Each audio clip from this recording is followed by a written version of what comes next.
Jennifer. Bonjour, Tu ça vas va bien? Ouais, très Bien et toi? Merci, il fait beau, ça va, c'est Ouais. agréable. Faut en profiter. À Exactement, Paris ensoleillé, c'est pas tous les c'est jours. ça, exactement.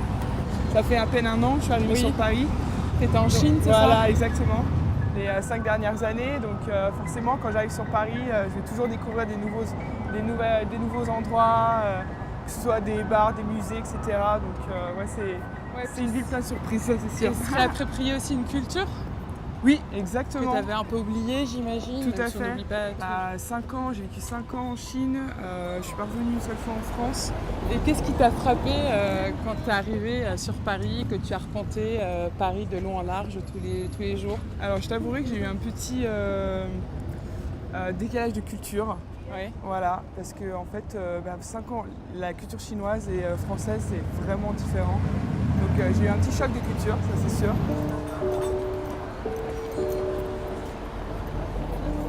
Ouais, ok.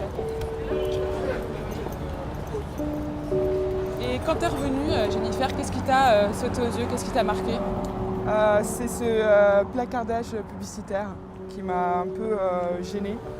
Parce que là où j'habite, en fait, la ville où j'habitais en Chine, j'ai trouvé qu'il n'y avait pas autant de publicité qu'ici à Paris où tu en as dans pratiquement tous les coins. Le contraste que j'ai trouvé par rapport à la Chine et par rapport à Paris, c'est que sur Paris, la femme, elle est sans hésitation, elle est utilisée à tout escient, pour tout genre de marque, alors que en Chine, c'est pas du tout le cas en fait. Bien au contraire, ils sont beaucoup plus pudiques. Une fois, je suis arrivée sur le Marais, sur un espace assez restreint, et là, j'ai vu 2 énormes publicités, principalement des publicités de lingerie. Donc, j'ai trouvé que c'était un peu choquant en fait de voir ce matraquage. Et qu'est-ce que ces pubs représentaient? Enfin, comment la femme était mise en avant? Ah bah alors là, vu que forcément c'était des publicités de sous-vêtements, donc là c'est l'instrumentalisation de la femme à son paroxysme, on va dire. Donc forcément elle est super belle, etc. Nanana, tout ça. En plus c'était 2 concurrents, donc aucune originalité parce que c'est 2 concurrents mais les mêmes publicités. Je me suis rendu compte que ça dégage une fausse image de la féminité. Et puis le fait que ce soit dans un milieu touristique comme celui-là, ou que du coup ça donne aux enfants une perception en fait de la femme en elle-même qui est complètement faussée. Je trouve que c'est mettre des gens dans la mauvaise direction, de les forcer à être, les femmes surtout principalement, parce que c'est des publicités qui touchent les femmes, c'est des sous-vêtements, etc. Et c'est des femmes qui sont exposées, etc. On leur transmet une image qui est pas forcément difficile à atteindre, mais qui est fausse en fait, parce que du coup ça veut dire qu'on peut même pas... on nous donne pas l'opportunité de s'assumer nous-mêmes. Bah non, je suis pas d'accord.